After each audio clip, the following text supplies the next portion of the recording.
Dios le dice a Adán en Génesis 2, versículos 16 al 17: de todo árbol del huerto podrás comer, mas del árbol de la ciencia del bien y del mal no comerás, porque el día que de él comieres, ciertamente morirás. ¿Qué fue lo que finalmente hizo Adán? ¿Cumplió?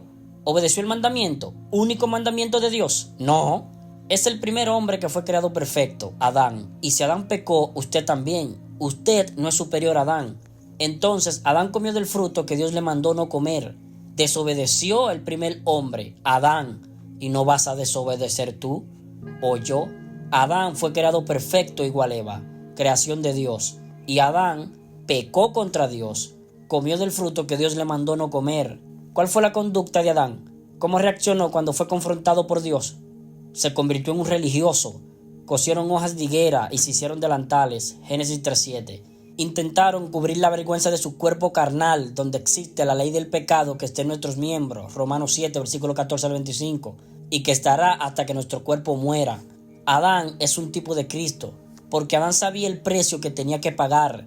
Ese precio para Adán era la muerte. Dios le dijo: el día que de él comieres, ciertamente morirás. Y el día que Adán comió, murió espiritualmente. Su alma estaba viva, pero sentenciada a la muerte. Y Cristo, para salvarnos del infierno, en la cruz de su Calvario, en vez de nuestras almas, murió por los pecados de nosotros, de nuestras almas. 1 Corintios 15, versículos 3 y 4. Y así nos salvó de toda condena y a nuestras almas le dio vida eterna. Arrepiéntete, metanoia. Deja de verte a ti mismo ante Dios como una persona buena, inocente, víctima de los demás, y que vas al cielo después de morir, porque esa no es tu realidad. Y ahora mírate a ti mismo como lo que realmente eres, un culpable de haber pecado contra Dios. Esto es, un pecador, una pecadora, que ha entrado en muerte judicial y espiritual por haber pecado, y por haber muerto espiritualmente, estás destituido, destituida del cielo. Reconoce que has heredado una naturaleza altamente corrompida que te impide dejar de pecar, por lo cual vas a pecar hasta que te mueras. Reconoce que en ti no muere el bien, porque has heredado de Adán esta naturaleza pecaminosa que te impide dejar de pecar. Reconoce que por haber pecado judicialmente has entrado en muerte, porque el alma que pecare, esa morirá. Ezequiel 18:4. Porque la paga del pecado es muerte. Romanos 6:23. Y por tanto necesitas ser salvo de esta condición de muerte judicial y espiritual en la que estás.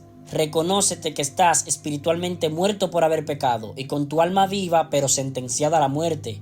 Que tu situación es gravísima porque además de ir marchando rumbo al infierno, no puedes dejar de pecar. Pecarás hasta que te muera. Y por esa condición tuya de muerto espiritual en la que estás, por haber pecado, estás destituido de la gloria de Dios. Porque Dios no es Dios de muertos sino de vivos. Mateo 22:32.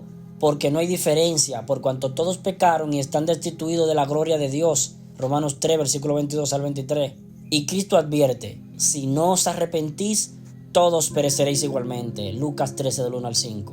Y el apóstol Pablo advierte: pero por tu dureza y por tu corazón no arrepentido, atesoras para ti mismo ira, para el día de la ira y de la revelación del justo juicio de Dios. Romanos 2:5. Porque si tú no te arrepientes, es decir, tú nunca te has visto así, culpable de haber pecado contra Dios, esto es, un pecador, una pecadora que ha entrado en muerte judicial y espiritual por haber pecado, y por haber muerto espiritualmente estás destituido, destituida del cielo, no podrás conocer la verdad. 2 de Timoteo 2:25. La verdad del Evangelio, que Dios mismo efectuó tu completa y total salvación de toda condenación con que Dios pudiera condenarte a ti debido a tus pecados.